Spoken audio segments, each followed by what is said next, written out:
A mild-mannered scientist walks through the corridors of Los Alamos. His colleagues nod respectfully. His calculations are flawless. His dedication unquestionable. Yet every equation he perfects, every breakthrough he witnesses, travels straight to Moscow within days. This wasn't a Hollywood spy thriller. No gadgets, no car chases, no dramatic reveals. Just a quiet German physicist who handed over the most dangerous secrets in human history, while his colleagues shared coffee and discussed weekend plans. Klaus Fuchs didn't steal the atomic bomb. He gave it away, and the world has been living with the consequences ever since. But here's what haunts intelligence agencies to this day. He wasn't blackmailed, bribed, or coerced. He simply believed he was saving humanity. What drives a brilliant mind to such devastating betrayal? And more unsettling still, how many others like him walk among us today? Don't forget to like, leave a comment, and subscribe. You are not here by accident.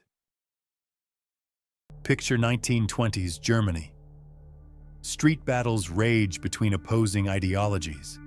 Young Klaus Fuchs, son of a strict Lutheran pastor, watches his orderly world crumble into chaos. His father Emil wasn't just any religious figure. He was a Quaker convert who preached absolute pacifism and social justice. The Fuchs household buzzed with political discussion, creating an atmosphere where challenging authority wasn't rebellion but intellectual duty. Klaus inherited this questioning nature, but channeled it in a direction his father never anticipated. At Leipzig University, while other students debated politics over beer, Klaus quietly joined the Communist Party. Not for money, not for adventure. Because he genuinely believed capitalism was dragging humanity toward destruction. His political involvement wasn't casual. Klaus organized student protests, distributed underground literature, and helped hide communist activists from increasingly aggressive authorities. He was building the skills he would later use as a spy: compartmentalization, discretion, and absolute loyalty to his chosen cause. The family paid a devastating price for their politics. When the regime consolidated power, Klaus's brother Gerhard took his own life rather than face imprisonment. His sister Christel fled to Switzerland.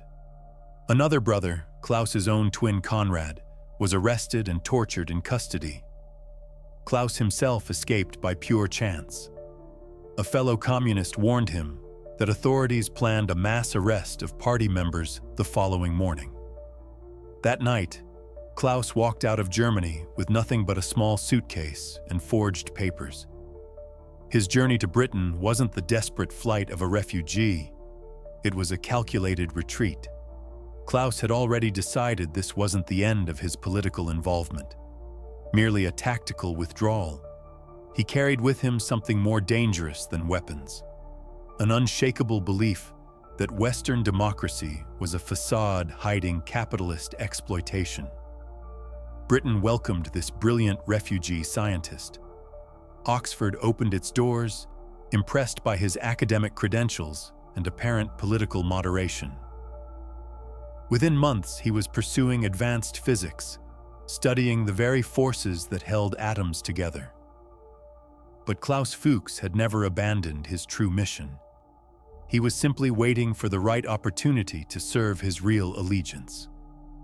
His professors noticed his exceptional mathematical ability and complete emotional control. What they interpreted as German stoicism was actually the self-discipline of someone preparing for a much larger mission. By 1940, Britain was desperate for scientific minds. The war demanded innovation, and nuclear physics promised ultimate victory. Klaus Fuchs, with his impeccable academic credentials and quiet demeanor, seemed like the perfect addition to their secret weapons program. His recruitment into the Tube Alloys Project, Britain's code name for atomic research, happened almost by accident, Professor Rudolf Peierls at Birmingham University needed theoretical physicists who could handle complex calculations about nuclear chain reactions. Klaus's mathematical brilliance made him an obvious choice. The security screening was surprisingly superficial. Yes, Klaus had fled Germany. Yes, he had been involved in student politics, but so had thousands of other refugees who were now contributing to the Allied cause. His academic sponsors vouched for his character. His work spoke for itself. What the investigators missed was Klaus's methodical nature. He wasn't just brilliant, he was systematically brilliant. He organized information with the precision of someone who planned to remember every detail later. At Los Alamos, Klaus was known as a quiet man and a good dancer, hiker, and babysitter. He was a close friend of Richard Feynman, who borrowed his car to go to Albuquerque when Feynman's wife was dying. This mundane personal detail reveals something crucial about Klaus's strategy. He cultivated normal relationships, participated in social activities, and made himself genuinely likable. Hans Bethe considered Fuchs one of the most valuable men in my division, and one of the best theoretical physicists we had. His report on blast waves is still a classic. This wasn't just professional competence. Klaus was producing work that advanced the entire project, while simultaneously documenting it for his real employers. His first contact with Soviet intelligence wasn't dramatic. Through Communist Party connections in Britain, Klaus quietly indicated his availability. The initial approach came through someone he knew from university political circles, a contact who had maintained ties to Moscow. The Soviet response was cautious. This seemed too perfect. A scientist at the heart of the West's most classified program, volunteering information without payment or pressure, Klaus proved his value with his first intelligence package. While in England, Klaus would mark page 10 of a magazine, then throw it into a London garden to set up a meeting with the KGB. This wasn't amateur spycraft. It was sophisticated tradecraft that required discipline and attention to detail. His Soviet handlers were amazed by the quality of intelligence he provided. Most agents delivered fragments, pieces of a larger puzzle. Klaus delivered complete theoretical frameworks, detailed technical specifications, and strategic assessments of the entire Allied nuclear program. The intelligence was so comprehensive that Moscow initially suspected a trap. How could one person have access to such breadth of information? The answer lay in Klaus's systematic approach. He wasn't just collecting his own work, but absorbing details from every aspect of the project he could access. Klaus Fuchs lived two completely separate existences, and the transition between them was seamless. During the day, he collaborated with the world's brightest minds on humanity's most destructive weapon. He attended briefings marked top secret. He signed documents pledging absolute loyalty to the Allied cause. In the evening, he carefully transcribed every crucial detail from memory.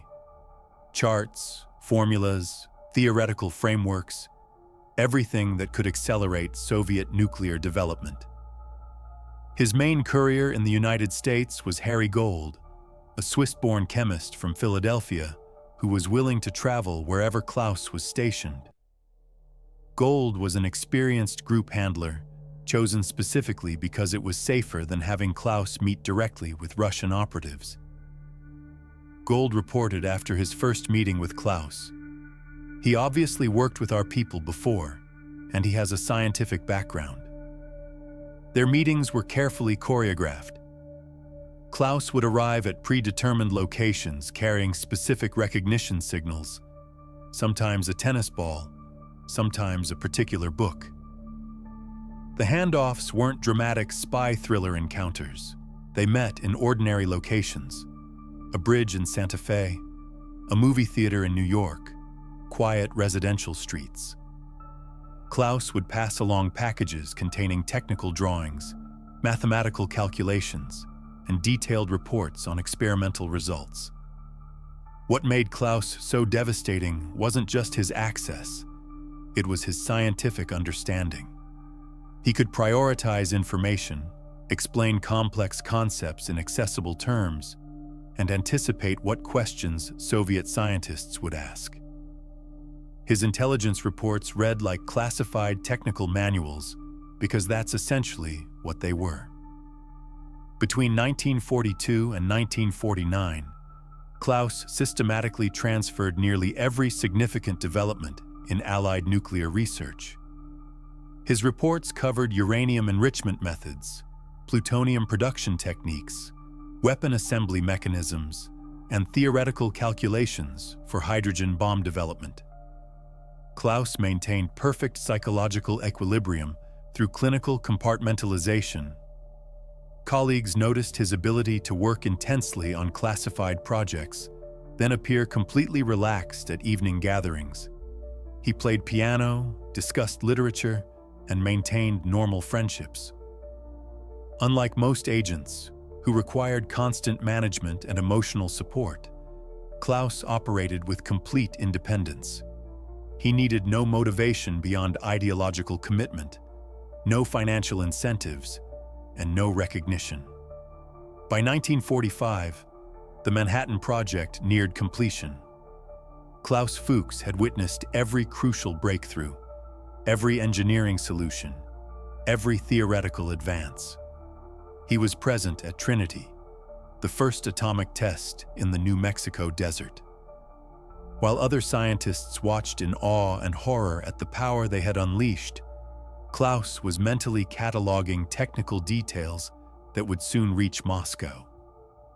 The blast measurements, the efficiency calculations, the unexpected radiation effects, all of it became part of his intelligence reports. When the first atomic weapon devastated Hiroshima, Klaus felt no guilt about his continuing intelligence work. If anything, the demonstration of nuclear power reinforced his conviction that no single nation should possess such capability. The technical specifications he passed to Moscow were breathtakingly comprehensive.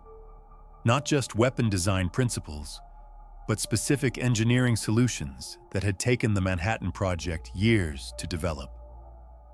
Uranium isotope separation techniques that required massive industrial infrastructure. Plutonium production methods that involved complex reactor designs. Most crucially, Klaus provided detailed information about implosion-type weapons, the sophisticated engineering that made efficient plutonium bombs possible. This wasn't theoretical physics that Soviet scientists could eventually derive independently. This was practical know-how that required extensive experimentation and refinement. His intelligence packages included information that went far beyond his direct work assignments. Klaus had cultivated relationships throughout Los Alamos that gave him access to research from multiple divisions. He understood the complete weapons production process, from raw material processing to final assembly. Soviet scientists later testified that Klaus's reports saved them years of development time and helped them avoid countless experimental dead ends that had consumed massive Manhattan Project resources. Klaus had accomplished something unprecedented in espionage history. He hadn't just stolen secrets, he had fundamentally altered the global strategic landscape through patient, systematic work. Success in espionage often contains the seeds of exposure. Klaus Fuchs had operated for years without detection, but intelligence agencies gradually noticed disturbing patterns. The breakthrough came from an unlikely source: the Venona Project, America's secret program to decrypt Soviet intelligence communications. Cryptographers had been working for years to break Soviet cipher systems, slowly piecing together fragments of intercepted messages. In 1949, they achieved a crucial breakthrough. A partially decoded message referenced a source within the British nuclear program, someone with extensive access who had been providing intelligence since 1942. The message used the code name REST and contained operational details that narrowed the field of potential suspects dramatically. The message fragments were maddeningly incomplete, but they contained enough specific information to begin a systematic investigation. Someone with Klaus's exact access and timeline had been feeding information to Moscow for years. American counterintelligence began sharing their suspicions with British MI5. The initial British response was defensive. They resisted the implication that their security systems had been penetrated so thoroughly. But the evidence was mounting. Soviet nuclear development continued to mirror Western approaches with suspicious precision. Their test programs avoided the experimental failures that had plagued Allied research. Their engineering solutions showed familiarity with American methods that suggested inside information. Klaus began sensing the investigation before he became its focus. His Soviet handlers had grown increasingly cautious throughout 1949. Communication protocols changed frequently. Meeting schedules became irregular. The professional relationship that had operated smoothly for years suddenly felt strained and unpredictable. Then, without explanation, contact ceased entirely. Klaus's courier, Harry Gold, had been arrested in May 1950, though Klaus didn't know this immediately. Gold's capture came through a separate investigation that ultimately traced back to Klaus's intelligence network. Under interrogation, Gold provided information that would eventually expose Klaus's activities. For the first time since beginning his double life, Klaus Fuchs felt genuine uncertainty. He had operated for 7 years with complete confidence in his security. Now he was isolated, potentially exposed, and unable to determine whether his network had been compromised or simply suspended. Meanwhile, British investigators were closing in through painstaking analysis. They had identified Klaus as their primary suspect, based on access, timeline, and elimination of other possibilities. The investigation team decided on psychological pressure, rather than confrontational interrogation. They would position Klaus as a knowledgeable consultant, rather than a suspect. Klaus agreed to the meeting, as they knew he would. His intellectual curiosity and apparent cooperativeness had always been part of his professional persona. He couldn't refuse to help without raising suspicions. When British security finally approached Klaus Fuchs in December 1949, they proceeded with careful psychological strategy. This wasn't an arrest. It was an invitation to help them understand potential security vulnerabilities in the nuclear program. The interrogation began with Jim Scarden, MI5's most skilled interviewer. Scarden was known for his patient, almost therapeutic approach to extracting confessions. Rather than confrontation, he used intellectual curiosity and apparent sympathy to gradually break down resistance. Klaus agreed to meet, as investigators knew he would.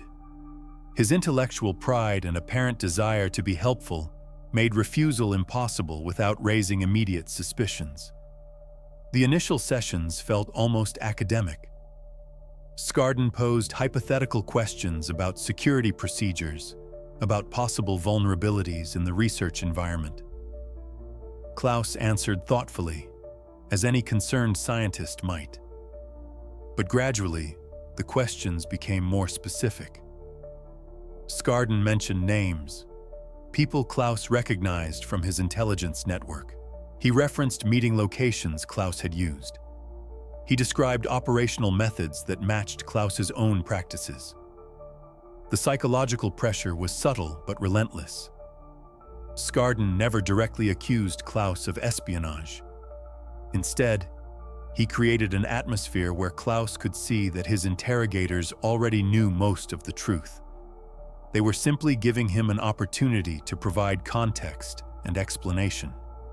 Klaus realized his situation with characteristic analytical precision. The evidence was mounting systematically. His network had clearly been penetrated through some other avenue. Continued denial would only postpone the inevitable while making his eventual prosecution more severe. On January 24, 1950, after weeks of careful psychological maneuvering, Klaus made his calculated decision. He walked into MI5 headquarters and requested to make a full confession. What followed was 10 hours of the most comprehensive debriefing in espionage history. Klaus revealed every contact, every method, every piece of information he had transmitted over 7 years of systematic intelligence work. He spoke with the same methodical precision he brought to scientific research. No emotion, no justification, no plea for understanding. Just facts, laid out systematically and completely. Klaus provided details that his interrogators hadn't even suspected. His intelligence activities were far more extensive than they had imagined. He had been not just a source, but essentially a one-person intelligence operation with systematic access to virtually every aspect of Allied nuclear development. His confession included information about courier networks, communication methods, and other agents he had encountered. Most crucially, he provided details about Harry Gold that would lead to Gold's arrest and subsequent cooperation with American investigators. The confession was devastating in its thoroughness. Klaus didn't just admit to espionage. He provided a complete operational history that exposed networks and methods Soviet intelligence had considered secure.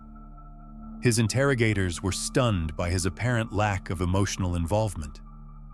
Klaus discussed his 7 years of espionage with the same detached professionalism he brought to theoretical physics.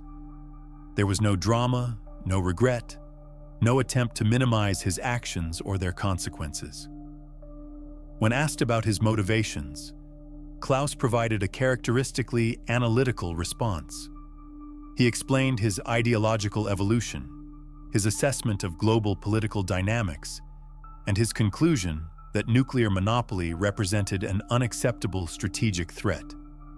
But he offered no apology and sought no sympathy. His confession was a statement of facts, not a plea for understanding or forgiveness. Klaus Fuchs faced trial with the same quiet composure he had maintained throughout his espionage career. On March 1, 1950, he was convicted on 4 counts of breaking the Official Secrets Act by Sir Hartley Shawcross. The sentence: 14 years imprisonment. Many in Washington had expected far harsher punishment, potentially even execution. But British law treated his crimes as unauthorized information sharing rather than active sabotage. Unlike American espionage prosecutions, British courts focused on the technical violation rather than the strategic consequences. Klaus served his time at Wormwood Scrubs and later Wakefield Prison. Prison guards noted his rigid personal discipline and apparent indifference to social dynamics. He existed in voluntary intellectual isolation. Meanwhile, his revelations triggered a cascading investigation across 2 continents. American intelligence agencies, armed with Klaus's detailed confessions, began systematically unraveling Soviet nuclear espionage networks throughout the United States and Britain. The trail led directly to Harry Gold, Klaus's former courier. Gold was arrested in May 1950 and, faced with overwhelming evidence, decided to cooperate fully.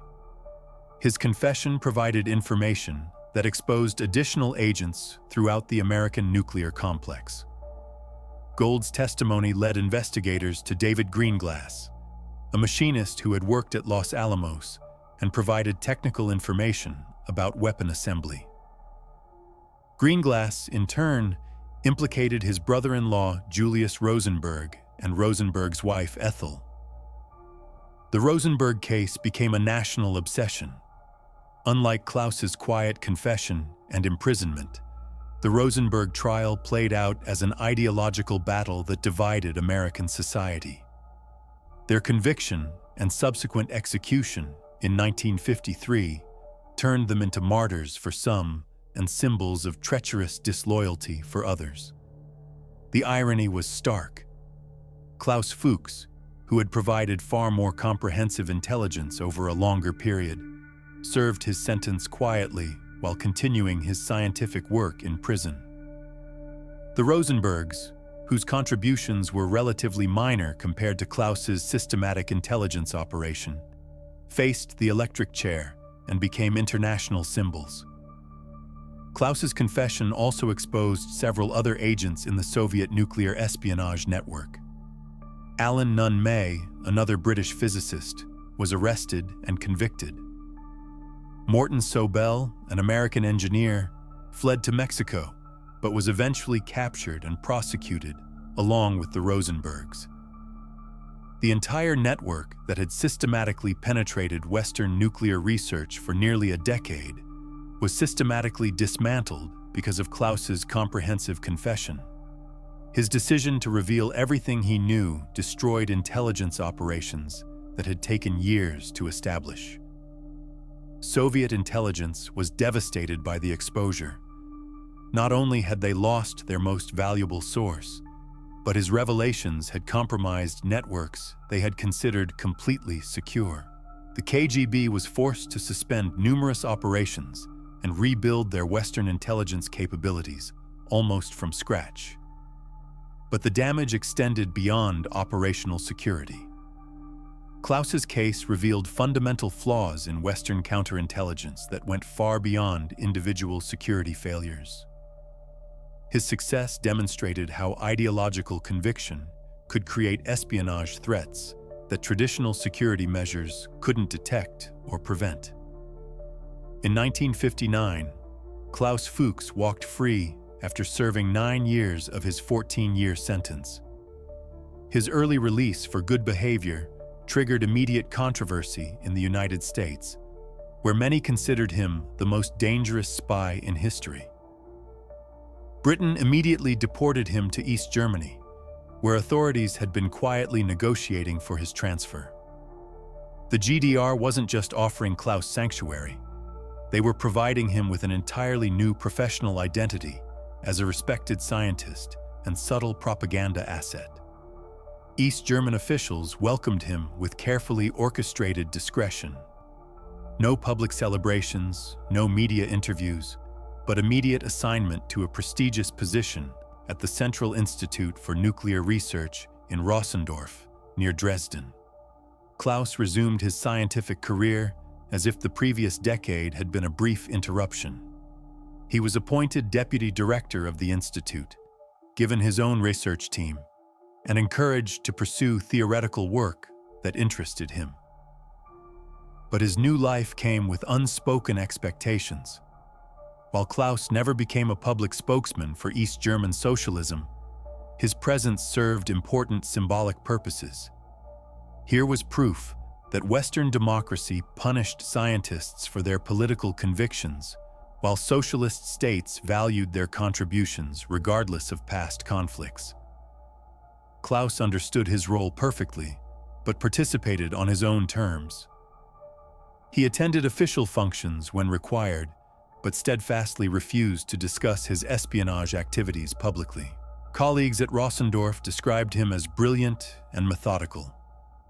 His apparent contentment in East Germany seemed consistent with his lifelong ability to compartmentalize his existence. East Germany, where he disappeared into another carefully constructed existence.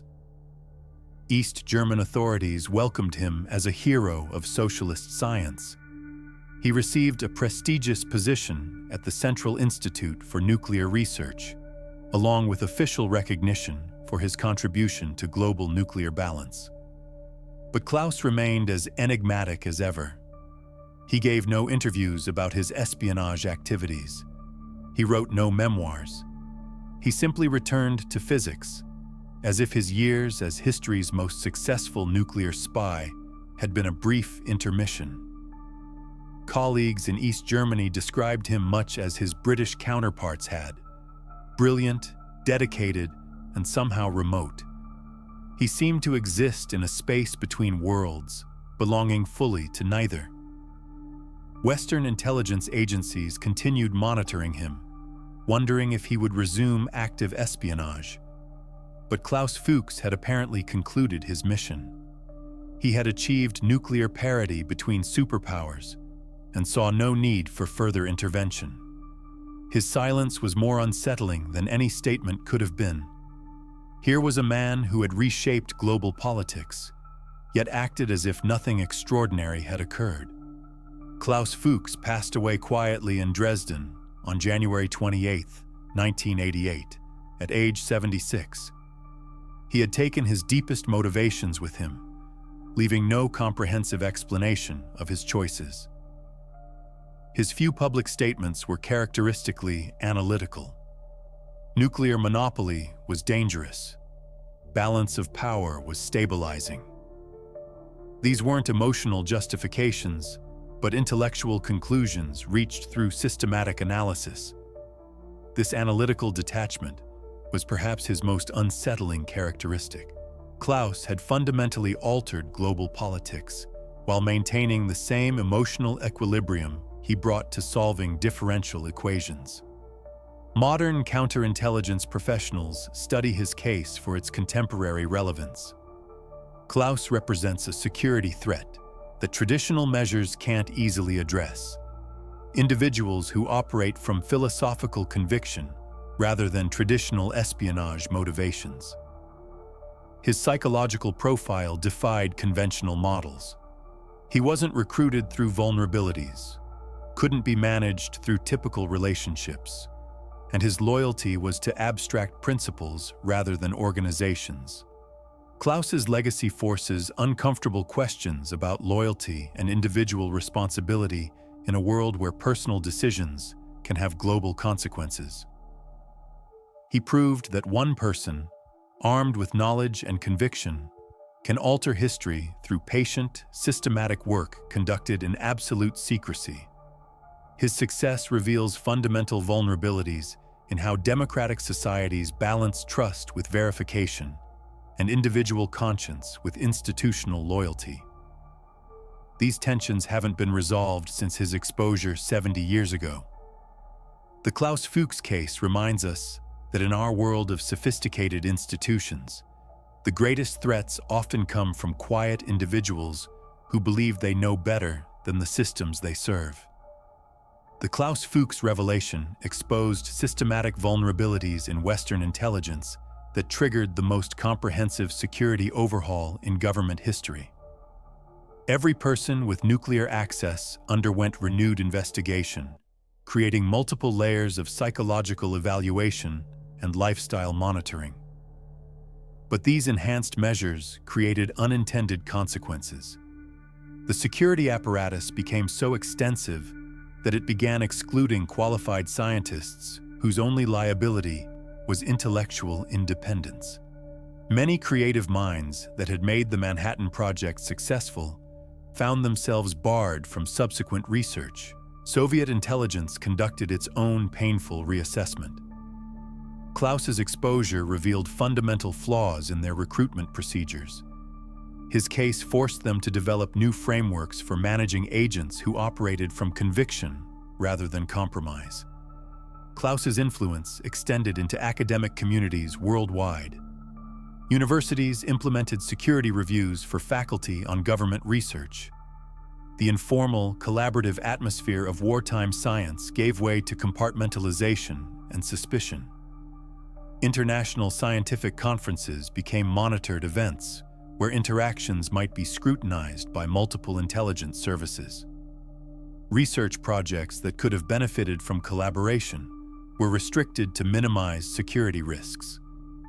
His case influenced legal approaches to espionage prosecution, creating frameworks for ideologically motivated treason that balanced security concerns with civil liberties, precedents that influenced espionage law for decades. Most significantly, Klaus's case accelerated development of the modern surveillance state. His success demonstrated that traditional counterintelligence was insufficient for detecting internal threats, leading to comprehensive monitoring systems that extended far beyond government employees. The technologies developed to prevent another Klaus-Fuchs scenario became foundations for surveillance capabilities that continue influencing civil liberties debates today. His quiet betrayal reshaped not just military strategy, but the fundamental relationship between citizens and governments in democratic societies.